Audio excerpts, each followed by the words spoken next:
En las brumas del amanecer granadino, cuando el sol naciente tiñe de sangre las murallas rojas de la Alhambra, una figura femenina se alza sobre las almenas conquistadas. Es Isabella I de Castilla, con el cabello recogido bajo una corona de oro y hierro, los ojos azules brillando con una fe que quema más que cualquier hoguera. A sus pies, la última bandera nazarí cae al suelo, y el grito de Santiago y Cierra España resuena en el valle. En una mano sostiene la cruz de plata que ha guiado sus ejércitos. En la otra, un decreto sellado que expulsará para siempre a los judíos de sus reinos. El viento del Guadix lleva olor a pólvora, incienso y lágrimas. Isabella mira al horizonte, donde el mar promete mundos nuevos, y murmura con voz firme que no admite duda: por Dios, por España y por mi alma, todo vale la pena. Esta es la historia de la reina que unió un reino dividido, financió el viaje que cambió el mundo y encendió las hogueras de la Inquisición. Isabella la Católica, la mujer que conquistó Granada, descubrió América y purgó su tierra de herejías, pagando con remordimientos secretos el precio de una gloria eterna teñida de sangre. Bienvenidos al gran final de esta serie de reinas que forjaron la historia con fuego, fe y voluntad indomable. Tras el exilio libre y brillante de Cristina de Suecia, cerramos el ciclo con la más emblemática de las soberanas españolas, Isabella I de Castilla, conocida como Isabel la Católica, 1451 a 1504. Nacida en Madrigal de las Altas Torres como hija de Juan II de Castilla y Isabel de Portugal, Isabella vivió una infancia marcada por la inestabilidad. Su padre murió pronto, su hermano Enrique IV, el impotente, gobernó con debilidad, y ella fue usada como peón en intrigas nobiliarias. A los 18 años, contra la voluntad real, se casó en secreto con Fernando de Aragón en 1469, uniendo así los dos reinos más poderosos de la península y sentando las bases de la España moderna. Su reinado conjunto, 1474 a 1504, fue una era de transformación radical. Conquistaron Granada en 1492, poniendo fin a 8 siglos de presencia musulmana en la península. Expulsaron a los judíos no convertidos ese mismo año. Financiaron el viaje de Cristóbal Colón, abriendo la puerta al Nuevo Mundo. Instauraron la Inquisición española para purificar la fe. Centralizaron el poder, redujeron la nobleza rebelde y promovieron las artes y las letras. Isabella era profundamente devota, austera en su vida personal. Vestía con sencillez, ayunaba con rigor, llevaba cilicio bajo el manto real, pero implacable en política. Gobernaba con mano firme junto a Fernando, aunque en Castilla era soberana absoluta. Tuvo 5 hijos: Isabel, Juan, Juana, María y Catalina. La muerte de su único varón Juan en 1497 la destrozó emocionalmente y abrió la puerta a la tragedia de su hija Juana la Loca. Murió en 1504 en Medina del Campo, agotada por el cáncer, dejando un testamento que pedía justicia para los indígenas y unidad para España. Fue beatificada en 1974 por su defensa de la fe católica. Fue una santa guerrera enviada por Dios para unificar España y expandir el cristianismo, o una fanática responsable de intolerancia, expulsiones y sufrimiento masivo? ¿Puede una reina ser al mismo tiempo madre amorosa y soberana implacable? En las próximas partes desglosaremos su vida, su juventud en la corte inestable de Enrique IV y matrimonio secreto con Fernando, la guerra civil y conquista de Granada, la expulsión de los judíos, el descubrimiento de América y la Inquisición, y finalmente su muerte, testamento y legado eterno como madre de la España moderna. Prepárense para una historia de fe ardiente, guerra santa, descubrimientos que cambiaron el mundo y un corazón dividido entre amor maternal y deber implacable. ¿Qué opinan? ¿Fue Isabella una visionaria o una fanática? ¿Valió la pena el precio de su unidad? Déjenlo en los comentarios. Like, compartan y suscríbanse para acompañarnos en este cierre épico de la serie. Nos vemos pronto en los campos de Granada y las Cortes de Castilla. Parte 1. La princesa en la sombra y el matrimonio que cambió España. El 22 de abril de 1451, en el castillo de Madrigal de las Altas Torres, un viento seco y polvoriento del páramo castellano azotaba las murallas como un mal presagio. Dentro, en una cámara austera iluminada por velas de sebo, Isabel de Portugal, segunda esposa del rey Juan II de Castilla, gritaba de dolor mientras daba a luz a su segunda hija. El parto fue largo, la madre débil por años de melancolía y exilio interior. Cuando la partera levantó a la niña ensangrentada y anunció: «Es una infanta», la reina susurró con voz quebrada: «Isabella, como yo». Nadie en la sala celebró con entusiasmo. Castilla estaba en caos. Juan II, viudo de su primera esposa y padre de Enrique y Alfonso, gobernaba con mano temblorosa, manipulado por su favorito Álvaro de Luna. Una hija más no cambiaba nada. Isabella, así la llamaron, en honor a su madre, creció en un mundo de intrigas y olvido. Su padre murió cuando ella tenía 3 años, dejando el trono a su medio hermano Enrique IV, apodado el Impotente por su incapacidad para consumar matrimonios y por su debilidad política. La corte de Enrique era un nido de víboras, nobles rebeldes, favoritos corruptos, rumores de que su hija Juana la Beltraneja era bastarda fruto de la reina Juana de Portugal y Beltrán de la Cueva. Isabella y su hermano menor Alfonso fueron relegados a la sombra, viviendo en Arévalo con su madre, que enloquecía lentamente por depresión y aislamiento. La infancia de Isabella fue de privaciones disfrazadas de nobleza. Arévalo era un castillo frío, con pasillos que olían a humedad y a velas apagadas. Su madre, la reina viuda, pasaba días enteros rezando o llorando por Portugal perdido. Isabella, con ojos azules intensos y cabello rubio que brillaría como oro en la adultez, aprendió pronto a ser fuerte. A los 10 años ya leía crónicas de reyes godos, rezaba horas en la capilla, montaba a caballo con los guardias. Su hermano Alfonso, delicado y enfermizo, era su compañero inseparable. Juntos soñaban con un Castilla unido, fuerte, católico puro. En 1464, la rebelión nobiliaria estalló. Nobles descontentos con Enrique IV proclamaron a Alfonso rey en la farsa de Ávila, una ceremonia grotesca donde un muñeco vestido como Enrique fue destronado y Alfonso coronado simbólicamente. Isabella, con 13 años, vio el caos desde Arévalo. Su hermano se convirtió en peón de los nobles. Ella juró en silencio: «Nunca seré marioneta». La tragedia golpeó en 1468. Alfonso, con 14 años, murió repentinamente, envenenado, decían algunos. Isabella, con 17 años, quedó sola como heredera presunta. Enrique IV la llamó a corte, la vigiló como prisionera honorífica en Segovia y Madrid. La corte era un lodazal, fiestas licenciosas, favoritos extranjeros, rumores de que Enrique era impotente y homosexual. Isabella, devota y ostra, esi horrorizaba. Rezaba horas, vestía con sencillez, rechazaba joyas excesivas. Pero observaba todo, como los nobles manipulaban al rey, como la reina Juana vivía en escándalos. Enrique intentó casarla para neutralizarla, primero con el viejo rey de Portugal Alfonso V, luego con otros príncipes. Isabella rechazó todos. En secreto, negoció con Fernando de Aragón, príncipe de 17 años, apuesto, ambicioso, hijo de Juan II de Aragón. Fernando era su primo, pero también su igual. Aragón era rico, militarizado, con salida al Mediterráneo. Castilla era grande pero pobre y dividida. Juntos podían unir la península. El matrimonio fue un acto de rebeldía pura. En 1469, Enrique ordenó que Isabella no saliera de Ocaña. Pero ella huyó disfrazada, con ayuda de nobles leales como el arzobispo Carrillo y el almirante Fadrique Enríquez. Fernando cruzó la frontera disfrazado de mozo de mulas, con solo 6 compañeros. Se encontraron en Valladolid el 19 de octubre de 1469. La boda fue secreta, en el Palacio de los Vivero, iluminada por antorchas. Isabella, con 18 años, vestida de brocado blanco, miró a Fernando con ojos que brillaban de determinación. «Juntos seremos invencibles», dijo. Fernando, con voz firme, respondió: «Por Dios y por España». Enrique IV se enfureció. Declaró el matrimonio ilegal por consanguinidad. Reconoció a Juana la Beltraneja como heredera.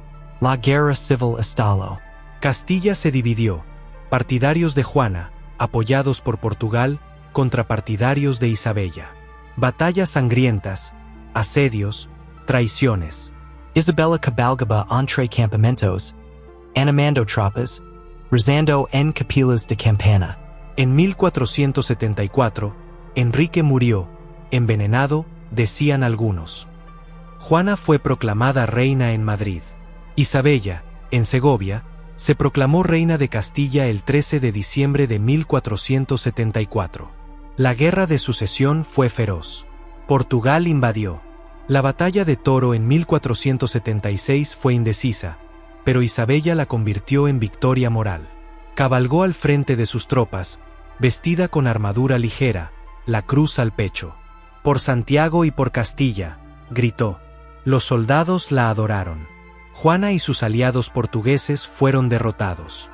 En 1479, con la paz de Alcácobas, Juana fue recluida en un convento. Isabella era reina indiscutida. Fernando, rey consorte en Castilla, heredó Aragón en 1479 tras la muerte de su padre. Los reyes católicos nacieron. España unida comenzaba su era dorada.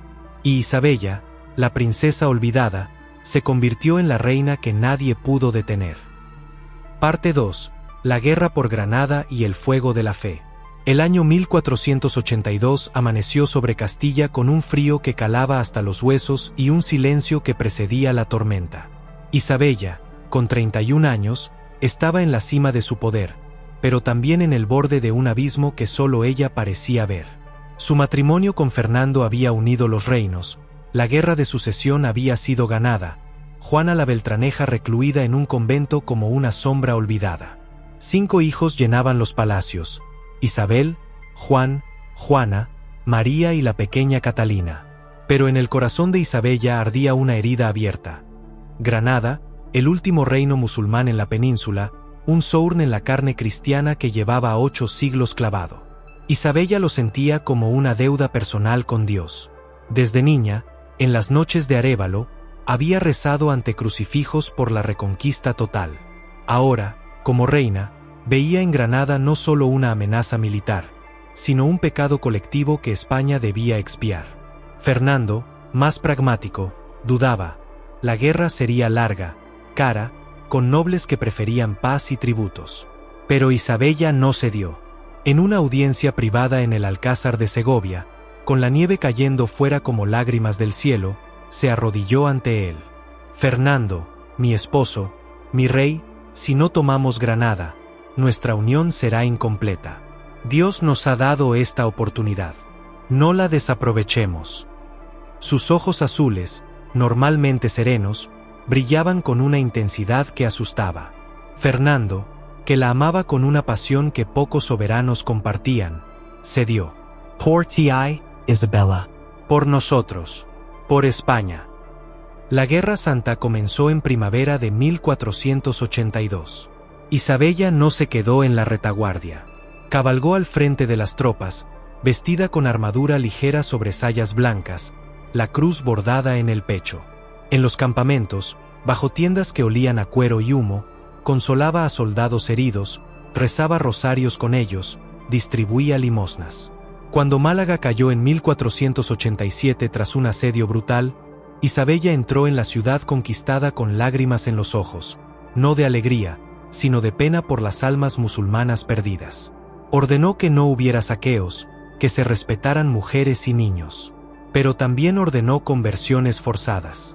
«Dadles la elección, bautismo o exilio», dijo con voz que temblaba por primera vez. El asedio de Granada fue el clímax. 10 años de guerra intermitente culminaron en 1491. El ejército cristiano, 60.000 hombres, rodeó la Ciudad Roja como un anillo de fuego. Isabella instaló su campamento en Santa Fe, una ciudad construida ex profeso de adobe y madera, con calles rectas y una iglesia en el centro. Desde allí dirigía todo: provisiones, diplomacia, oraciones. Las noches eran de ansiedad. Isabella rezaba horas arrodillada en la capilla de campaña, el cilicio mordiendo su piel bajo el vestido. «Señor, dame fuerza para no flaquear. Si Granada cae, será tu victoria, no la mía». Pero en privado, con Fernando, dejaba caer la máscara. «Tengo miedo, Fernando, miedo de que Dios nos abandone. Miedo de que tantos muertos sean en vano. Fernando la abrazaba, su armadura fría contra su cuerpo. No nos abandonará, mi reina. Tú eres su instrumento. Boabdil, el último rey nazarí, resistió con dignidad desesperada. Sus cartas a Isabella eran corteses, suplicantes. Ella respondía con firmeza, pero también con tristeza. Rendid, Abu Abdallah. Why salvar a tu pueblo? Cuando la rendición se firmó el 2 de enero de 1492, Isabella lloró. No de triunfo, sino de alivio y pena. Entró en Granada a caballo, vestida de blanco como una virgen guerrera, la cruz alzada. La Alhambra, joya de mármol y agua, se abrió ante ella. En la mezquita mayor, convertida en catedral, se celebró la primera misa. Isabella se arrodilló ante el altar, lágrimas rodando por sus mejillas. Gracias, Señor. España es tuya al fin. Pero la victoria tenía un precio que Isabella sentía en el alma. Miles de muertos cristianos y musulmanes. Ciudades arrasadas. Familias separadas. Y ahora, la decisión que la perseguiría siempre, la expulsión de los judíos. El 31 de marzo de 1492, en Granada recién conquistada, firmó el decreto con mano que temblaba ligeramente. Torquemada, el inquisidor, había presionado años. Los judíos corrompen la fe de los conversos, decía. Isabella dudó meses. Amaba a algunos judíos de corte, Abraham Senior, Isaac Abravanel. Pero la unidad religiosa era su obsesión. Por la pureza de la fe, justificó. 150.000 judíos, hombres, mujeres, niños, tuvieron 4 meses para bautizarse o irse. Isabella vio las caravanas partir. Familias enteras caminando hacia puertos, vendiendo todo por nada, llorando por una separad perdida. En privado, con Fernando, confesó, siento que he pecado, Fernando. Pero era necesario. Fernando la consoló, pero ella no durmió esa noche. El mismo año, otro sueño se hizo realidad. Cristóbal Colón, genovés visionario, había suplicado años financiación. Isabella, fascinada por su fe y su mapa, vendió joyas propias para equipar las carabelas. El 3 de agosto de 1492, desde Palos, partieron Pinta, Niña y Santa María. Isabella rezó en la capilla de Santa Fe por su éxito. Cuando la noticia del descubrimiento llegó en marzo de 1493, Isabella lloró de rodillas. Dios ha premiado nuestra fe, dijo, pero también sintió un nudo. Mundos nuevos significaban almas nuevas que salvar o condenar. La Inquisición se fortaleció. Isabella la había instaurado en 1478 para controlar conversos. Ahora, con Granada conquistada, se extendió. Hogueras en plazas, herejes, judaizantes, moriscos relapsos. Isabella asistía a autos de fe, vestida de negro, el rostro impasible. Pero en privado, con su confesor Cisneros, confesaba dudas. Padre, ¿es esto voluntad de Dios o mi orgullo? Cisneros la tranquilizaba. Ella seguía firmando sentencias. Los hijos eran su consuelo y su dolor. Juan, el heredero, bello y frágil, murió en 1497 a los 19 años, días después de su boda. Isabella esse derrumbo como nunca. Gritó en su cámara, se arañó el rostro, rechazó comida. Mi príncipe, mi único varón, Dios me castiga por mis pecados. Fernando la sostuvo mientras ella sollozaba. La sucesión pasó a Juana, casada con Felipe el Hermoso de Habsburgo. Pero Juana enloqueció de amor y celos. Isabella vio el futuro rompers. En 1504, el cáncer llegó. Un tumor en el útero que la consumía lentamente. Isabella, con 53 años, se retiró a Medina del Campo. El dolor era constante, pero ella lo ofrecía como penitencia. Dictó su testamento: justicia para indígenas, unidad para España, piedad para conversos. Murió el 26 de noviembre, rodeada de Fernando y sus hijas. Su último susurro: por Dios, por España, perdonadme. España lloró. Fernando enloqueció de pena. El imperio que habían construido siguió creciendo, pero sin su corazón. Isabella la Católica había unido un reino con fe y fuego, y pagó con su alma el precio de la unidad. Parte 3. El descubrimiento, la Inquisición y el dolor de una madre. El año 1492 quedó grabado en el alma de Isabella como un hierro al rojo. Granada había caído en enero, la cruz ondeaba sobre la Alhambra, y el eco de las campanas parecía anunciar que Dios mismo había bendecido su obra. Pero en marzo, cuando el decreto de expulsión de los judíos fue leído en las plazas de todas las ciudades, Isabella sintió por primera vez un nudo frío en el estómago que no era orgullo, sino algo parecido al remordimiento. Desde su cámara en Santa Fe, vio las caravanas partir. Familias enteras cargando lo poco que les quedaba, niños llorando, ancianos tambaleándose bajo el sol de primavera. Un rabino anciano, Isaac Abravanel, que había servido a su corte, se arrodilló ante ella antes de partir. «Majestad, esta es la España que queréis». Isabella lo miró con ojos que brillaban de lágrimas contenidas. «Es la España que Dios quiere», respondió con voz que tembló al final. Pero cuando Abravanel se fue, se encerró en su capilla y lloró sola, golpeando el reclinatorio con el puño. «Señor, ¿he hecho bien? ¿O he manchado mi alma con esta sangre inocente?». Fernando la encontró así horas después. La abrazó sin palabras. Él, más pragmático, veía la expulsión como necesidad política. Isabella, más devota, la vivía como sacrificio personal. Esa noche, en la cama, no durmió. Escuchaba el viento que traía ecos lejanos de llantos. «Fernando, siento que he perdido algo que nunca recuperaré».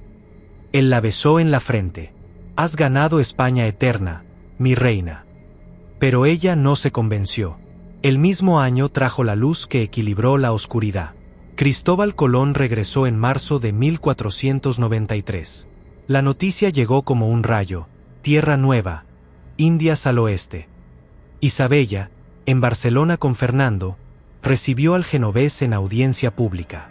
Colón entró con indios pintados, loros chillones, oro brillante y muestras de especias. Se arrodilló ante los reyes.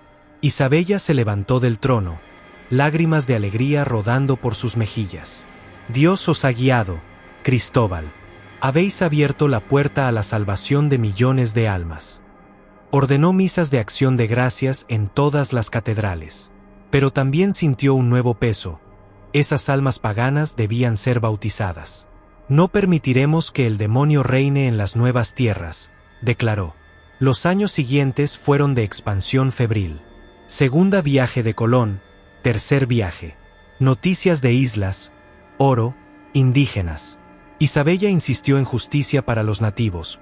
Las leyes de Burgos de 1512, aunque después de su muerte, tuvieron su origen en sus cartas preocupadas. Pero también permitió la esclavitud de rebeldes. El equilibrio entre fe misionera y ambición imperial la desgarraba. En privado, con su confesor Cisneros, confesaba: «Padre, sueño con indios ardiendo en hogueras si no se convierten. ¿Es eso voluntad de Dios o mi miedo?». La Inquisición se volvió su herramienta más afilada y más dolorosa. Torquemada, el inquisidor general, era un fanático que Isabella respetaba y temía. Los autos de fe se multiplicaron.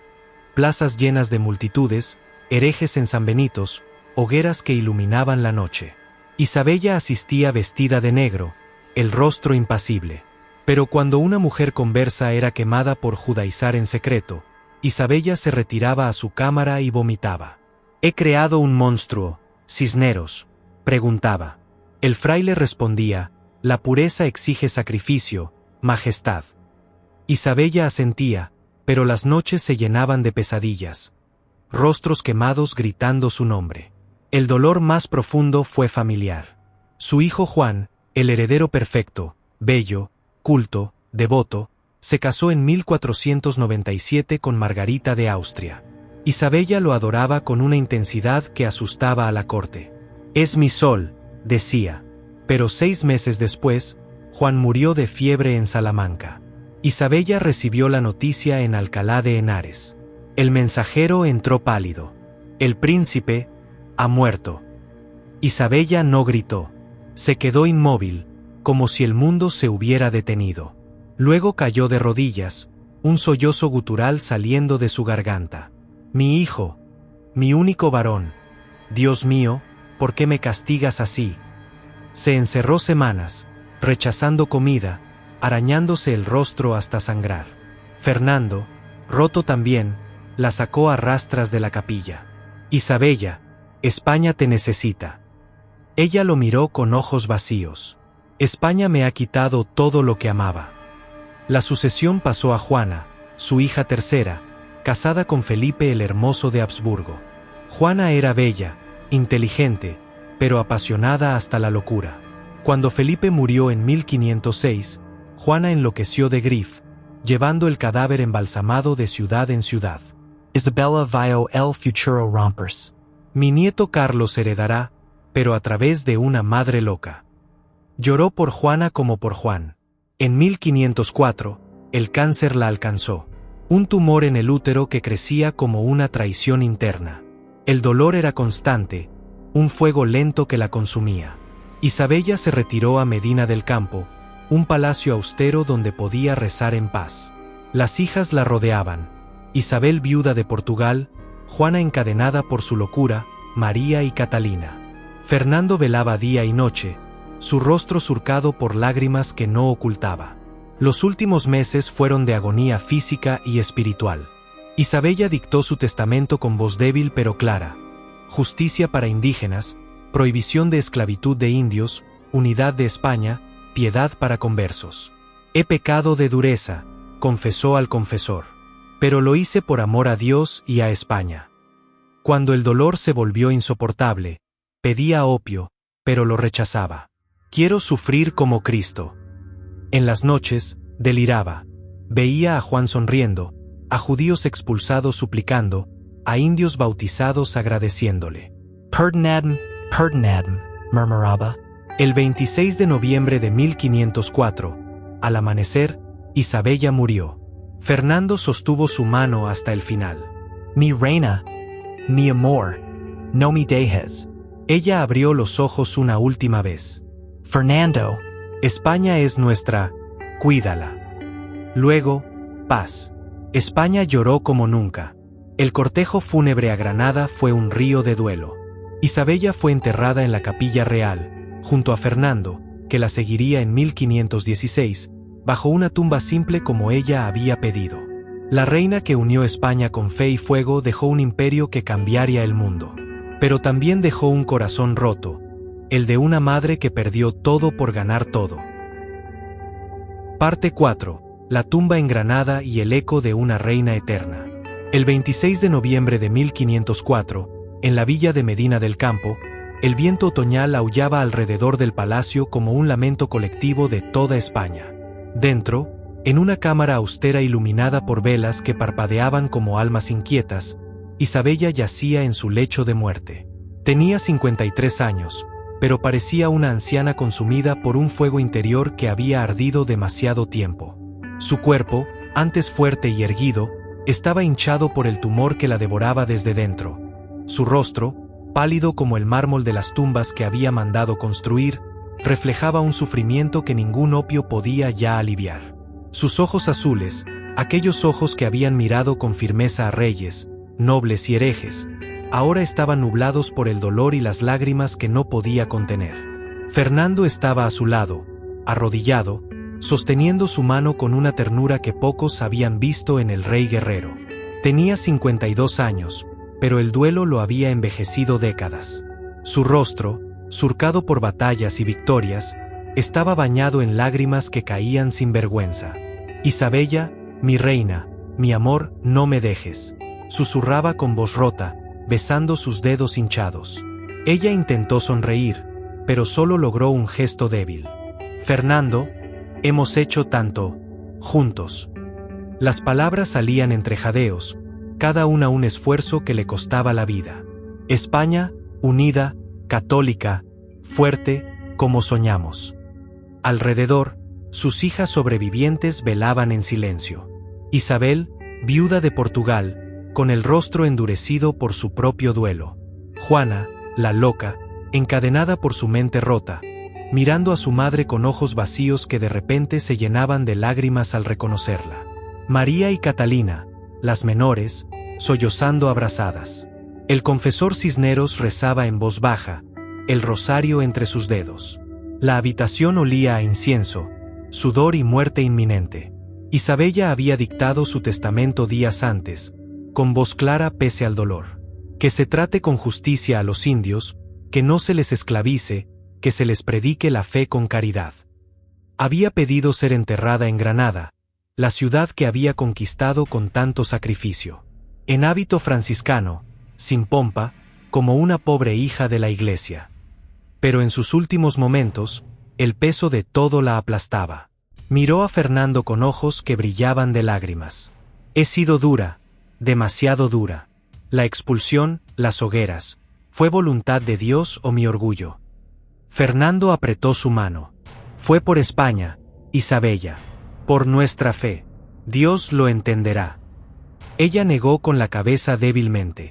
Siento sus voces, los judíos partiendo, los moriscos convertidos por fuerza, los indios que aún no conocemos. ¿Qué hemos hecho, Fernando? Un sollozo la sacudió, profundo y gutural. ¿Y mis hijos? Juan en el cielo, Juana perdida en su locura. ¿Por qué Dios me quitó lo que más amaba? Las lágrimas rodaron por sus mejillas, mezclándose con el sudor del dolor. Fernando lloró con ella, abrazándola como en sus noches de juventud. Porque te amaba demasiado, mi reina. Te dio la carga de ser grande. El final llegó al mediodía. Isabella pidió la extremaunción. El sacerdote ungió su frente, sus manos, sus pies. Ella rezó el credo con voz que apenas era un hilo. Luego miró a sus hijas, una por una. Sed fuertes, por España. A Fernando, cuida de nuestra obra, y de Juana. Sus ojos se cerraron lentamente. El último aliento fue un suspiro largo, como si soltara el peso de un reino entero. La habitación se llenó de llantos. Fernando se derrumbó sobre su cuerpo, sollozando como un niño. Isabella! Me luz. No me dejes solo. España entera lloró. El cortejo fúnebre partió de Medina del Campo hacia Granada bajo lluvia torrencial, como si el cielo mismo llorara por su reina. El cuerpo, envuelto en hábito franciscano como ella había pedido, era llevado en un ataúd simple. Miles acompañaron, nobles, clérigos, campesinos que habían visto en Isabella una madre severa pero justa. En Granada, la ciudad conquistada, fue enterrada en la capilla real que ella misma había mandado construir junto a la catedral. Fernando, roto, ordenó que su lugar estuviera a su lado. Donde ella vaya, yo iré. El imperio siguió creciendo sin ella. Fernando gobernó hasta 1516, pero nunca se recuperó. Juana, loca, fue encerrada. Carlos I, nieto de Isabella, heredó un imperio donde el sol no se ponía. La Inquisición continuó. América se expandió. España se convirtió en potencia mundial. Pero el legado de Isabella fue un torbellino de luz y sombra. Unió un reino dividido, abrió el mundo nuevo, purificó la fe a costa de sangre. Los indígenas sufrieron, los judíos y moriscos fueron expulsados o forzados. Pero también dejó una España católica, centralizada, con leyes que protegían a los débiles, aunque imperfectamente. En la Capilla Real de Granada, su tumba yace junto a Fernando, Juana y Felipe. Simple, como pidió, pero su estatua yacente la muestra con corona, cetro y una expresión serena que oculta el tormento interior. Hoy, 500 años después, España la llama la católica. La Iglesia la beatificó. Los historiadores debaten, visionaria o fanática. Pero en las noches de tormenta en Granada, cuando el viento aúlla alrededor de la Alhambra, algunos juran oír una voz de mujer. Clara, firme, llena de lágrimas contenidas. Por Dios, por España, perdonadme. He unido un reino, y roto miles de corazones. He descubierto mundos, y cerrado puertas a almas. He sido reina, y madre que perdió todo. No me juzguéis solo por mis victorias.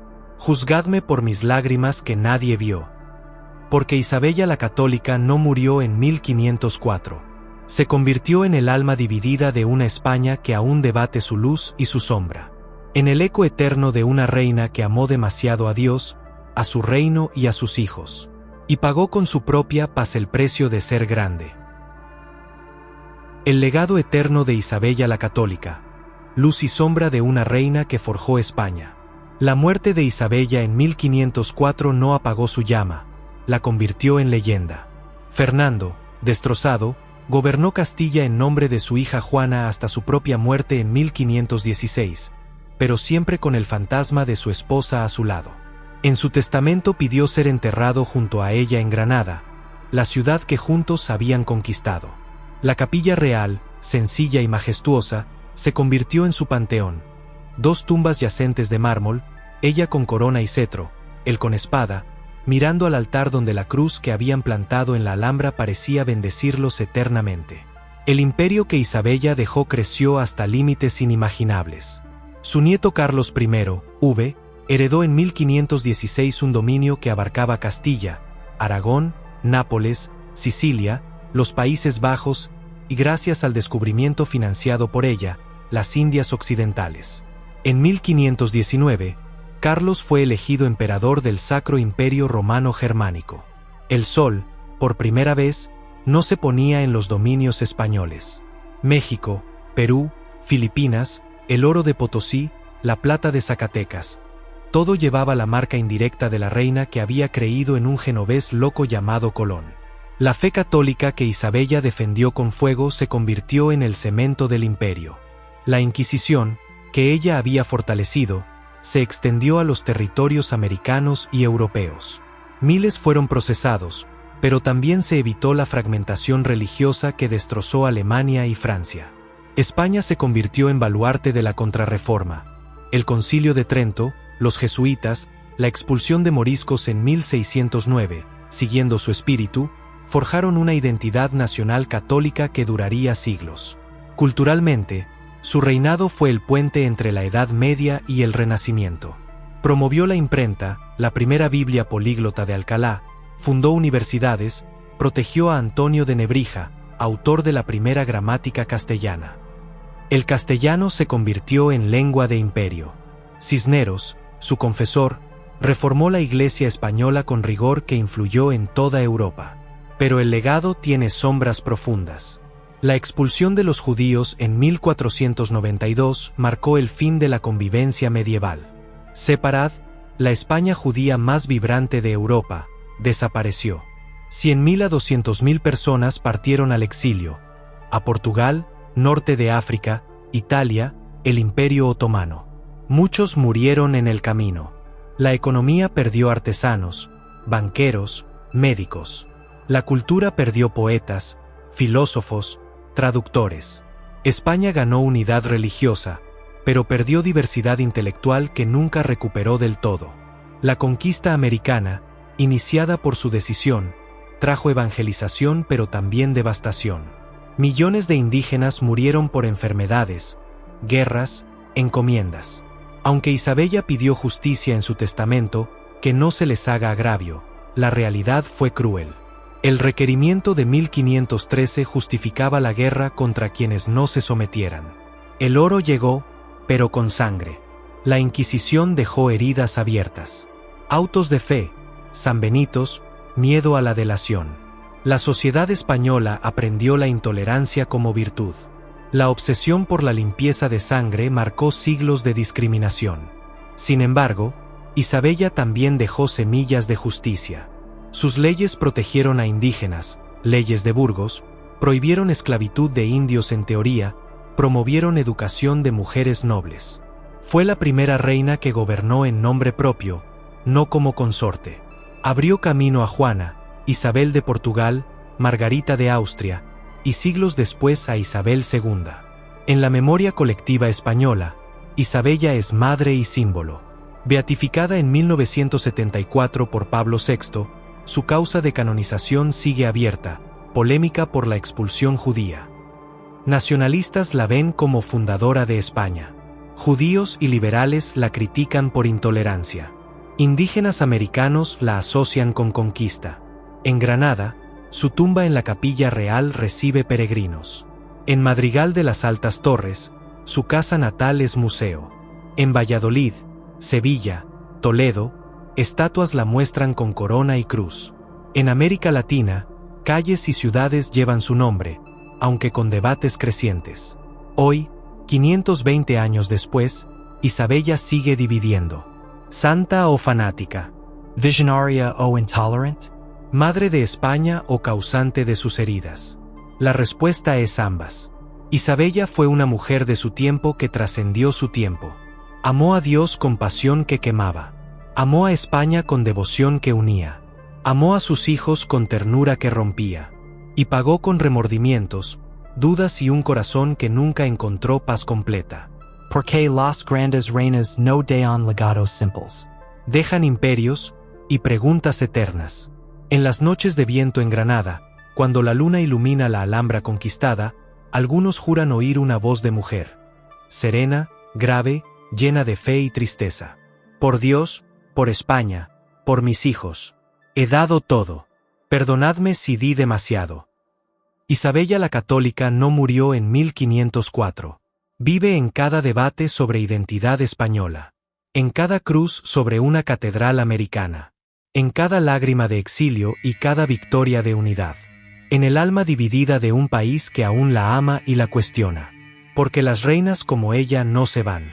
Se convierten en el espejo donde una nación se mira, y a veces se asusta de lo que ve.